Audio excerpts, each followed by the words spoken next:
concludes all operations of the emergency alert system. All stations may now resume regular programming. For expanding its sphere of influence, on infiltration instead of invasion, on subversion instead of elections, on intimidation instead of free choice, by a monolithic and ruthless conspiracy. The very idea of human being some sort of natural concept is really going to change.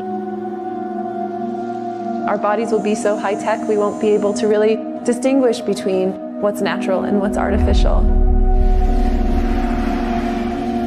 Inside our own heads is the most complex arrangement of matter in the known universe.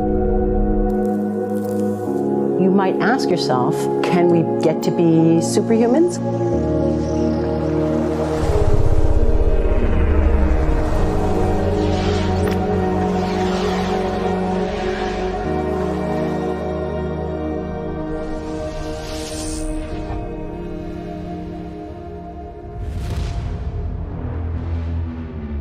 Okay, so tonight I want to talk about the future that they have planned for us, and just see if this sounds like a reality in which you want to be a part of. Because whenever I come across these proposals for the future, all I can think is, who wants to live like this? It's hard to believe that anyone does, and it's my assertion that the majority of people, in fact, do not want to live in a future like the one that the World Economic Forum promotes.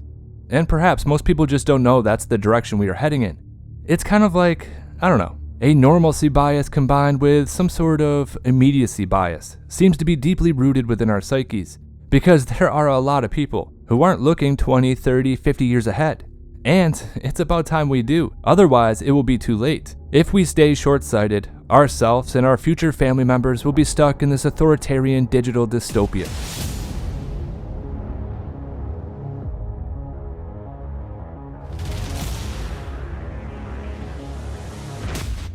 Agenda 21. This is the agenda for the 21st century, hence its name.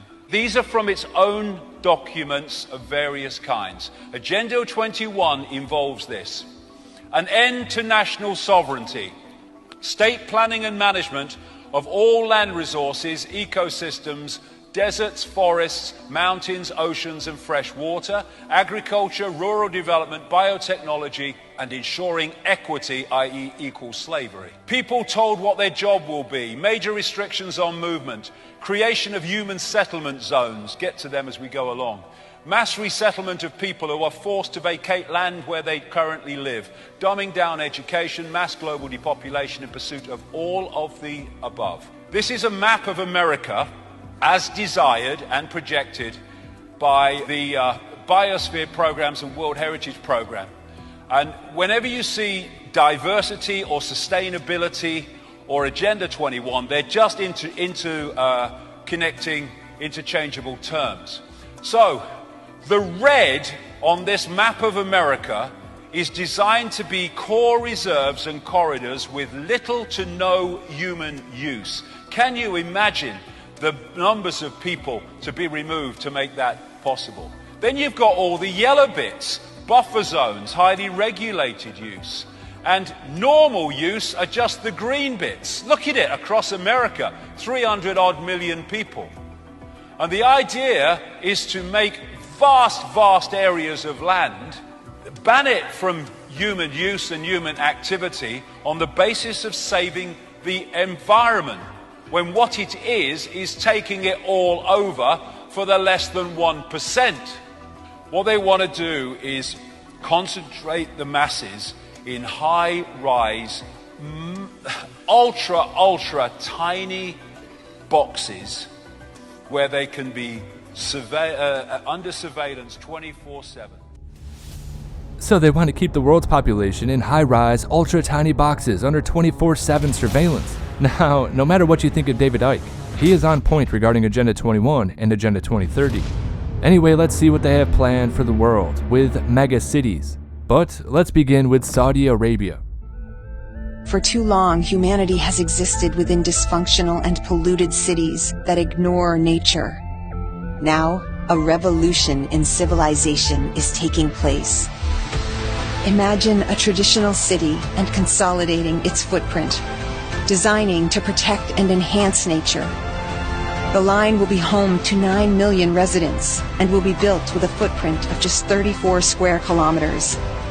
And we are designing it to provide a healthier, more sustainable quality of life. The line's communities are organized in 3 dimensions. Residents have access to all their daily needs within 5-minute walk neighborhoods. And the line's infrastructure makes it possible to travel end-to-end in 20 minutes with no need for cars, resulting in 0 carbon emissions.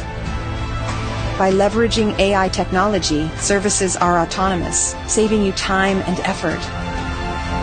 Designed by world-leading architects, the line is 500 meters tall, 200 meters wide, 170 kilometers long, and housed within an elegant mirror glass facade.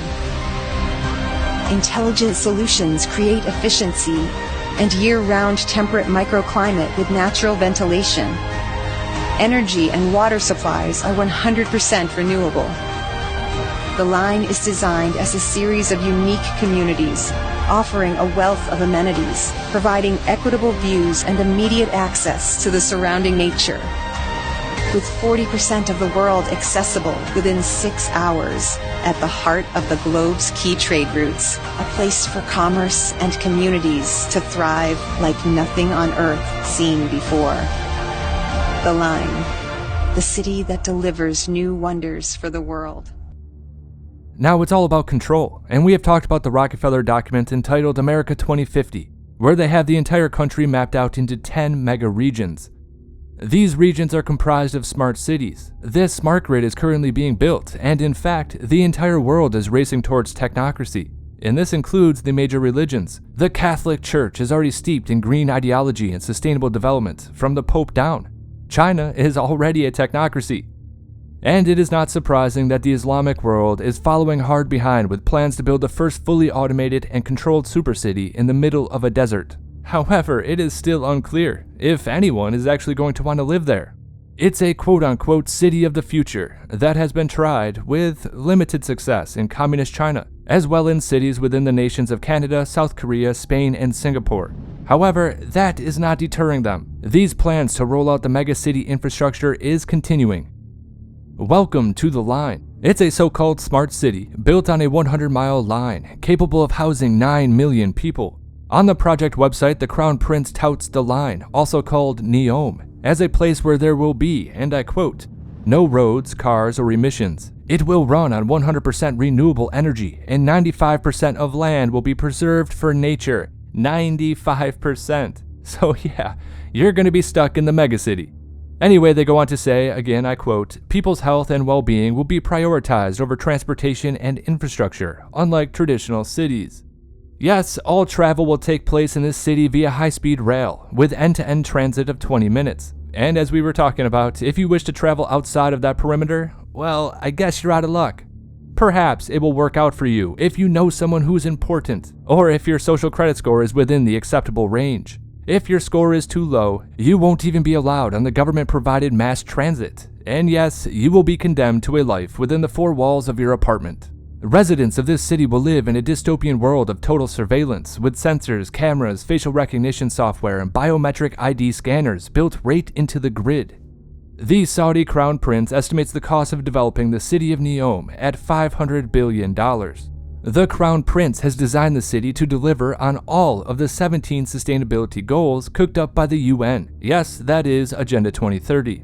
Now, these 17 goals were approved in September 2015 by the heads of state of almost every nation in the world. Now, keep in mind that we never voted on this, but our leaders committed us to it anyway. Different countries will deliver us over to this abhorrent lifestyle in different ways. While Saudi Arabia is attempting to deliver it in a large fashion, in the grandest of fashion actually, Joe Biden's administrative state will deliver it in piecemeal, with the support of both major political parties. Joe Biden's $1 trillion climate change bill that was ironically renamed to the Inflation Reduction Act, but I won't get into the economic consequences right now. The main point is that this bill incorporates many of the same themes as what you see in the Saudi Crown Prince's Advanced Smart City. net zero carbon emissions, a total reliance on renewable energy, technology-driven surveillance on all human activity, and a rejection of private land ownership. All resources are going to be tightly controlled by the government and its corporate partners.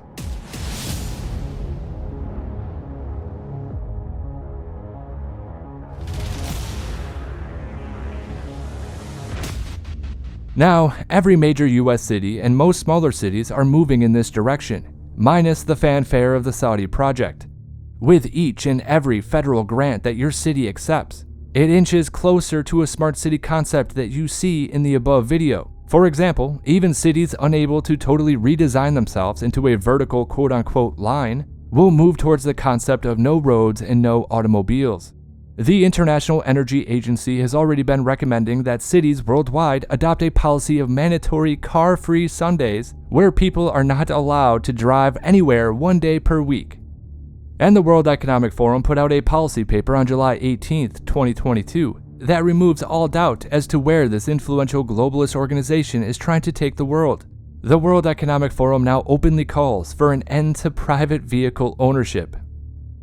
This is the way of life that awaits us on the other side of the Great Reset and quote-unquote build back better, where we've been told by the World Economic Forum that we will own nothing, have no privacy, and that we will eventually learn to like it. It's the perfect world for the lazy, feeble-minded 21st century global citizens who just, want to be able to sit back and be taken care of. Of course, they have been indoctrinated to despise the American ideals of hard work, property ownership, individual freedoms, and responsibility. As long as they can relax and play their video games, attend ball games, concerts, or otherwise entertain themselves, well, they're good with that. They like it. But, wait till people find out that they won't be able to do any of those things because of their carbon footprints or because they say mean things on the internet. I mean, overall, they are being conditioned to accept universal basic income, live in a tiny apartment, and rely on the government for their transportation, food, and healthcare.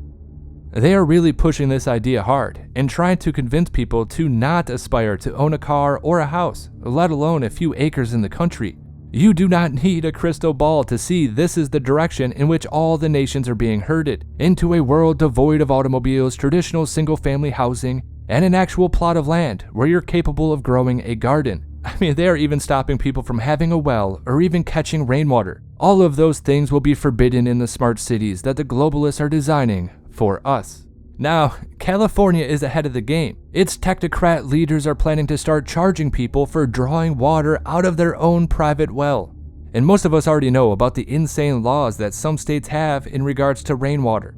But anyway, while most countries will need to retrofit existing cities to bring them in line with the UN World Economic Forum agenda, a few like the Saudis and the Chinese have the money to develop smart cities from the ground up. Everyone seems to be selling out to the Great Reset and the New World Order.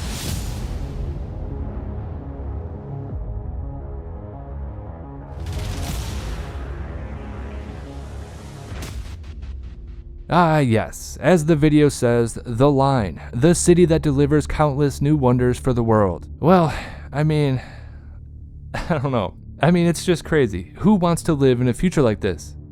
However, think of the possibilities for this Islamic dictatorship or even a budding communist regime like we have in Washington, D.C. Any activities not approved by the authorities would be instantaneously reported and referred to for quote-unquote appropriate punishment. In a communist regime like the one that we're slowly becoming in America, in the new authoritarian America, the quote-unquote authorities at the FBI will have people continuously reviewing online data that indicates that you might be a quote-unquote right-wing extremist, or heavens forbid, a Christian nationalist, and haul you off to a re-education camp never to be heard from again. And don't think they're only going to go after the Republicans though. As we talked about in the last video, they are using the left's naivete regarding the lure of power and their indifference towards corruption to gain power. But in the end, they will all be put up against the wall just like the rest of us. However, in regards to religion, this may be a good example of the total control concept they are perpetuating. We are seeing a push towards one world religion from the Vatican, and if you look to China to see how they handle religious affiliation, we may get an idea of what to expect. Spoiler, they are not fans of Christianity. Upon first hearing about this, many will believe that I am insane, making things up or something along those lines. It's hard for me to believe sometimes too, but this is where things get pretty dark. But to exemplify this, let's stick with the religious example for now.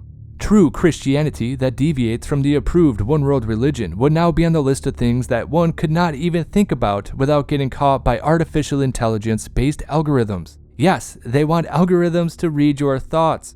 I mean, Chinese engineers have recently said that they invented such a device. And as we know, Klaus Schwab touts this technology as something that everyone will be subjected to. Can you imagine that in 10 years when we are sitting here, we have an implant in our brains, and I can immediately feel, because you all will have implants, and we measure your brain waves, and I can immediately tell you how the people react, or I can feel how the people react to your answers.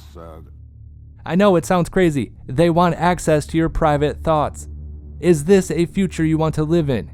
They have talked about a lot of different proposals in this regard. I mean, for example, they have talked about detailed brain scans before traveling so they can read your brain waves, facial recognition being used to determine your mood, and they've even talked about uploading your memories to the cloud.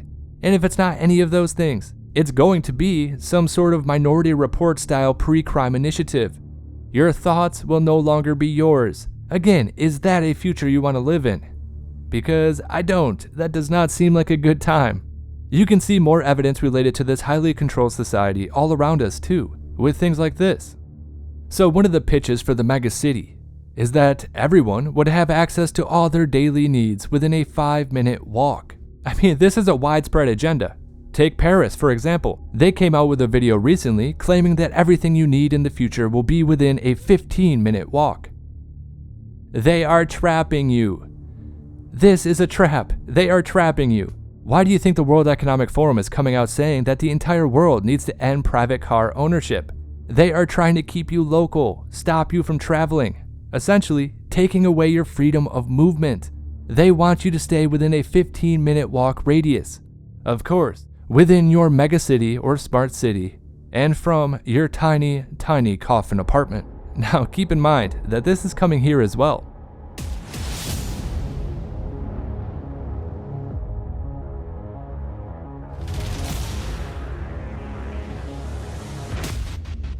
With deals being made with Google to develop the smart grid and smart city centers, these mega regions and megacities, like the quote-unquote line, will soon be a reality in America as well. So around the world, there are several smart city commonalities which can be easily observed in practice and in literature. Number 1, surveillance. They want to monitor people using biometric facial scanning, geospatial tracking, financial data, social media, etc. A population that is surveilled can be easily controlled. Number 2, transportation. They want to force people out of private vehicles into shared public transportation such as scooters, bicycles, buses, light rail, etc. Without private transportation, they are essentially locked into the city and out of rural areas. Number 3, data. Collect real-time data from the Internet of Everything. The Internet of Everything is an expansion of the Internet of Things concept to include people as well. Yes, so basically, they have 3 terms that they like to use. The Internet of Things, which is like your smart home, things like that. The Internet of Bodies, which is the technology that they want to implant in people for scanning and biometric data farming. And then you have the Internet of Everything, which comprises everything into the smart grid. They call it part of the 4th Industrial Revolution. One of the features of this 4th Industrial Revolution is that it doesn't change what we are doing, but it changes us. The very idea of human being some sort of natural concept is really going to change. Up until now, the conversation we've been having is around freedom of speech. Once we can access people's thoughts and access people's emotions. The focus, as all of you know, today is on what's now called the Internet of Bodies, involving medical implants and other kinds of devices that go inside your body and all together with the Internet as a whole comprise the Internet of Bodies. The Internet of Bodies, or IOB, is actually an ecosystem. It's a bunch of devices that are connected to the Internet that contain software and that either collect personal health data about you or can alter the body's function. We think of the Internet of Bodies as this collection of all these devices as well as all the data that the devices are gathering about you. And in healthcare, Internet of Bodies has been around for quite a while. So the Internet of Bodies, imagine the power of AI. What is artificial intelligence? It's a way to automate computation and cognition. So we can now automate learning, perceiving, doing computation. It's a pervasive general purpose technology that will be used in all of our industries, that will come into our professional networks, our private networks, our schools, our industries and our offices. What I wanted to epitomize with the Internet of Bodies is this notion that we will be under assessment, we will be under measure of computation in every aspect of our lives in the future. From what you eat, who you date, what you buy on the internet, how much energy you use, but also what are your vital signs? How well are you doing in terms of health? What kind of specific genetic quirks do you have? What's your genome telling about your health, about your mental health, about how well you are doing, how well you are aging, what kind of disease you are susceptible to? It has a bit of an Orwellian twinge to it. Well, now again, does this sound like a future you want to live in? However, number 4 is control. Social engineering is always leading the thought process of smart city development. However, unlike elected political representatives, these social engineers are always self-appointed. Technocrats who believe that they should be able to decide what citizens should or should not do, where citizens should or should not go, and of course, with whom citizens should or should not associate with. It's all about changing your behavior. Now, in the US, smart city policies are increasingly being imposed by regionalization. The National Association for Regional Councils, or NARC, is a non-governmental organization that, and I quote, serves as the national voice for regions by advocating for regional cooperation as the most effective way to address a variety of community planning and development opportunities and issues. According to its website, there are over 500 regional councils in all 50 states, serving population areas ranging from less than 50,000 to more than 19 million. Now check this out. These regional entities, known as councils of governments, or COGs, that's interesting, like a cog in a machine. I mean, how apt. But anyway, these are going to impose sustainable development policies on all targeted communities, cities, and counties. Now the thing is that they bypass the officially elected representatives. Now we have talked about this aspect before. But in 2019, a new scheme was launched in Arizona called the Smart Region Initiative. And I quote, "The Phoenix Smart Region Initiative is a pilot program to see how much sovereignty can be stripped from member cities without a mass uprising by disenfranchised citizens. With no elected officials, these groups seek to dominate over 22 cities and 4.2 million people. Yes, their plan is to dictate uniform implementation of smart city policies and tech. Now, if this pilot is successful, it will be rolled out across the nation for the rapid installation of smart city tech, including 5G towers, smart streetlights with cameras, sensors, and listening devices, smart city technology for autonomous vehicles, data collection technology, and so on. All of their plans are contingent on the fact that you believe the quote-unquote elite, yes, the government and its corporate partners, know your needs better than you do. However, what if your needs include a drive out to the countryside to visit someone on the other side of this intricately designed matrix? Well, I guess you're screwed, because the high-speed rail that you are now 100% dependent on for your own transportation includes only so many stops on the line. The free people who have yet to sell themselves out for a decent paying job or a life on universal basic income, yes, they will live out beyond the scope of the rail system. However, the people in the city will be cut off from the people who are still living free, the same people that they once had so much in common with. And this is the real insidious part. After a number of years, having no longer been in contact with those free thinkers, you begin to forget your past conversations. And it's just like H.G. Wells said many, many years ago, and I quote, "Countless people will hate the New World Order and will die protesting against it. We have to bear in mind a generation or two of malcontents. They knew this was going to happen. It's through indoctrination and time itself that people will, they'll begin to forget what freedom was like, and new generations will be accustomed to smart city totalitarian technocratic rule. I mean, after a while, people would begin to forget how to even think, let alone act like a person with free will, because essentially, they had their free will stripped from them. And now, all they know, and all their children know, and all their grandkids know, is living in totalitarian surveillance states." Humans are now hackable animals.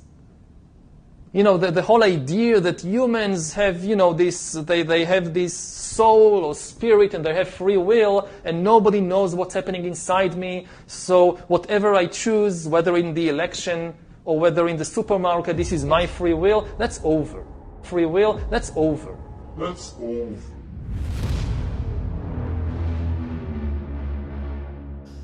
Now, up till now in history, the humans were so complicated that from a practical perspective, it still made sense to believe in free will. Because nobody could understand you better than you understand yourself. You had this inner realm of desires and thoughts and feelings, which you had privileged access to this inner realm. Yeah, but that hasn't changed today, right? Like that access is still... There is no longer... The privileged access now belongs to corporations like Google. They can have access to things happening ultimately inside my body and brain, which I don't know about. There is somebody out there, and not just one, all kinds of corporations and governments, that maybe not today, maybe in 5 years, 10 years, 20 years, they will have privileged access to what's happening inside me, more privileged than my access. They could understand what is happening in my brain better than I understand it, which means they will never be perfect. Right, but you will, as a free person, right? Like you will have delegated that access or that ability to this corporation or this machine or this. No, you don't have to give them permission. I mean, in some countries, maybe you have no choice at all. But even in a democracy like the United States, a lot of the information that enables an external entity to hack you, nobody asks you whether you want to give it away or not. Now, at present, most of the data that is being collected on humans is still from the skin outwards. We haven't seen nothing yet. Indoctrination and time. That is an insidious combination.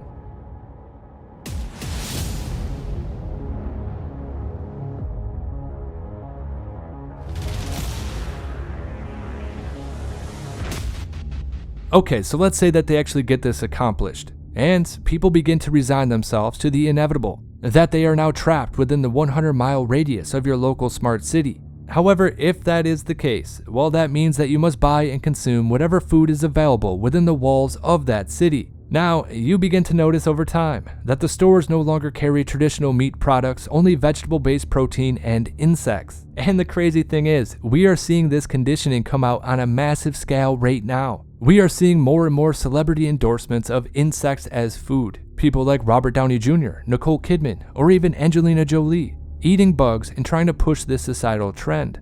It's funny, it is kind of funny that they still believe that people give a shit about celebrity endorsements. I mean, they are out of touch. However, every single week we are hit with more and more conditioning propaganda. By soaking the insects in a little bit of water and then mushing them with a kitchen blender before centrifuges separate a butter-like substance, a grease is made which the team use to bake with. But how does it go down outside of the lab? For me, there's no difference. So it's actually better. Yeah. Do you think you would eat insect fat cakes again? Yeah. Why not? Why not? Yeah. I don't think so. No? And again, in a different scenario, if you are living in a megacity, you might begin to notice that you can't find a doctor who will give you honest medical advice. They only offer advice which is inextricably linked with Big Pharma and its government-mandated regimen of injections. However, in this future, if you are living within the megacity, well, you might begin to notice that all of the banks in the smart city are accepting only deposits of the new central bank-controlled digital currency. Of course, that digital currency is only usable for government-approved goods and services. A little bit far-fetched, and you might be thinking that this kind of authoritarian control over your money is not going to be anything that we'll see in the future. Unfortunately, this is already implemented in the world. In China, the government is already able to program what its citizens can and cannot spend their money on. Over the last few years, they've limited millions of people's ability to buy things like train tickets, passports, and luxury goods. They're able to do this because of China's intense social credit system that links each person's identity and actions to their bank account, allowing the government to see and to control everything a citizen does with their money. And it seems like the West is paying attention. In nations like Sweden, South Africa, and Canada, trials of programmable central bank currencies are already underway. In fact, almost half of the world's nations are at some stage of implementing this kind of programmable money, meaning no matter where in the world you live, this technology is likely only a few years away.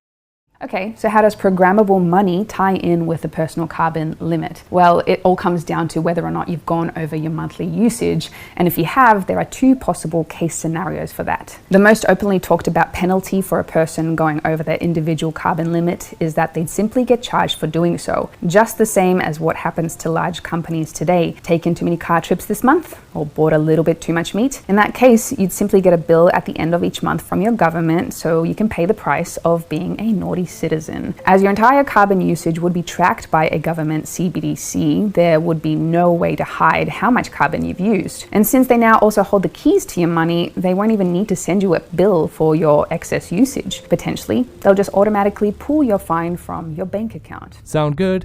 Nope, not to me either. Now, some of these are coming much faster than others. We are seeing this over and over again. Banks are now claiming that they can deny you cash upon withdrawal, that you have to provide a reason for the withdrawal, that you have to provide the bank a reason as to why you want your own money. And if the bank doesn't agree with your purchase, well, then you can't have your own money. That is insane, and it's already happening today. Here's another example. Check out what Israel did on August 1st. And I quote, "Cash and check transactions above $6,000 will be illegal. This is the equivalent of about $1,400. Offenders face significant fines, and those splitting payments could even be jailed. Jailed because you want to use your own money. A future you want to live in? I don't think so." Imagine for a moment that you live your life in chains, except the difference is these chains are invisible. It's a world where every single daily choice you make is controlled by something you can't even see. A world where at any time your government could cut off your access to your own money just because you've driven a few too many miles. And a world where the poorest among us will be given more reasons to struggle, while those at the top continue to live life the way that they always have. The truth is, we could all be living in that world very soon. It's a world that is ruled above all by one thing: carbon. Now, perhaps the biggest deception is that this dystopian smart city of the future is way off over the horizon, when in reality, it's right here, right now, breathing down our necks. We have to start thinking long term. We have to remove our immediacy bias. Yes, this might be 10, 15, 20, 25 years away, but moves are being made right now to make that a reality. We have to cut that off before we get to that point. Otherwise, it will be too late. And really just ask yourself, who wants to live in a future like this? This is crazy. This sounds absolutely terrible to me, and I don't want anything to do with it. Now, part of me does doubt that it would affect an area like the one I live in, but it wouldn't surprise me. Now, it's not really about that. I'm not really too concerned with where I'm living only. I want the entire world to be free. But anyway, let's just continue with this analogy. If they go through with their plans for banning private property or private ownership of anything, and begin mass migration to city centers in the future. Again, this isn't going to happen overnight. We're talking 20, 30 years in the future. But one thing that worries me is the plan for what America will look like by 2050. The mega regions. The colors on this map, as far as I understand it, and let me know if I'm wrong, but the bright areas are where humans will be able to settle, and the rest is federally protected land. Where I live is in one of the federally restricted areas. So what? Are they going to try to move every single person? I mean, I won't live in a smart city, a mega city, or anything like that. Look, I've lived in big cities and I am done with that.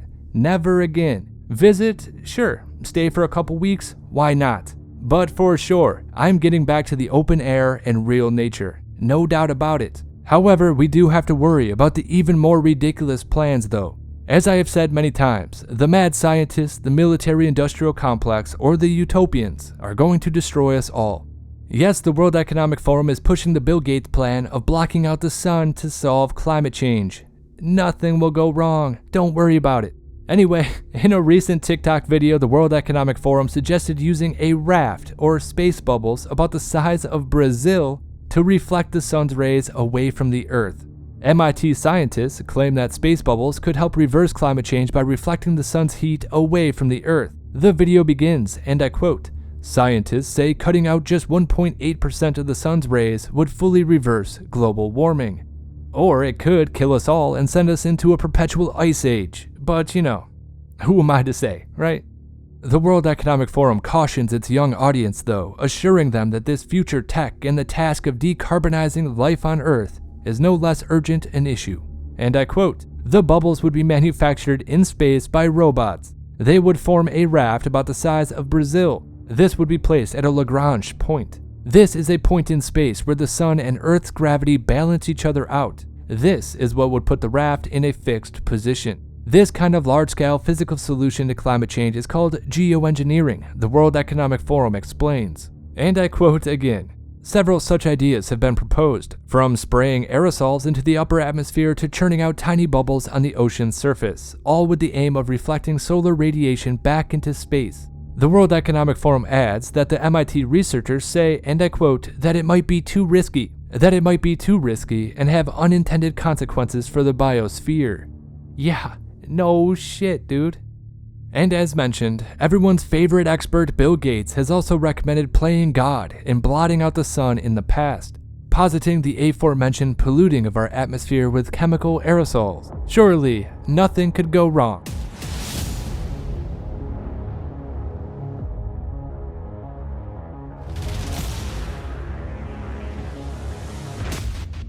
Now to finish up, I have a few more clips to show you, proving that this is quite the all-encompassing plan, and one that seeks to destroy what little humanity is left in the world. It is truly, truly on a scale that boggles the mind. It's going to be the fourth industrial revolution, an all-consuming industrial revolution, right across the board, the speed of change 1,000 times faster than during the first industrial revolution, and affecting all services, all products, all countries, all industries, and all people. It's going to lead to job destruction, so we've got to think about the jobs of the future and how we create them. It's going to lead to massive technological change in the way we deliver services. It's going to force governments to change their minds about how they operate.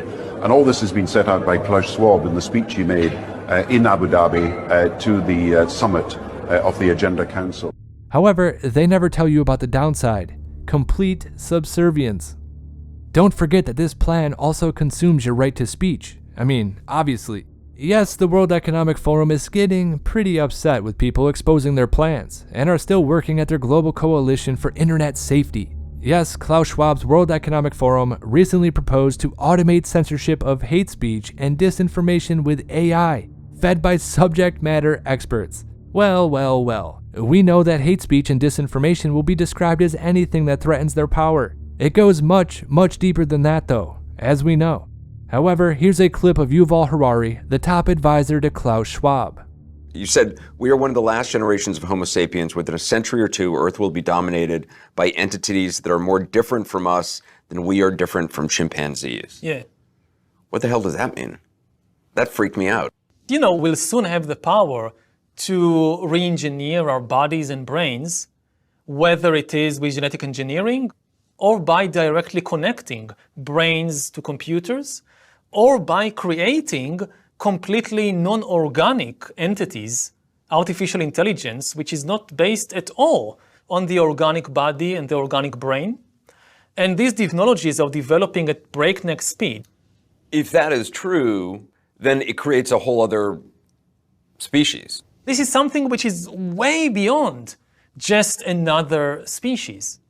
Yuval Noah Harari is talking about the race to develop artificial intelligence, as well as other technologies like gene editing that could one day enable parents to create smarter or more attractive children, and brain-computer interfaces that could result in human-machine hybrids. And I'll repeat myself one more time. Who wants to live in a future like that? I mean, previously in history, if you were on the wrong side of history, if you didn't understand what was happening and you lost the competition, then you ended up as some kind of serf or manual laborer being exploited by the people who understand and have the power. Now, if you're left behind, you're facing something far worse, which is to be completely irrelevant. They won't even need you as a serf or as a slave. Now, perhaps the biggest deception is that this dystopian smart city of the future is way off over the horizon, when in reality, it's right here, right now, breathing down our necks. And what I mean by that is, yes, the completion of these projects might be 25 or 30 years away, but everything happens in small incremental steps. They are conditioning you and getting you ready to accept this new world. And all I have to say is resist it.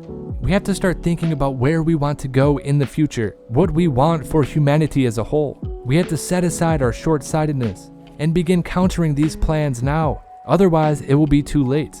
And we will find ourselves and our family members living in this authoritarian digital dystopia, a future that I don't think anyone really wants.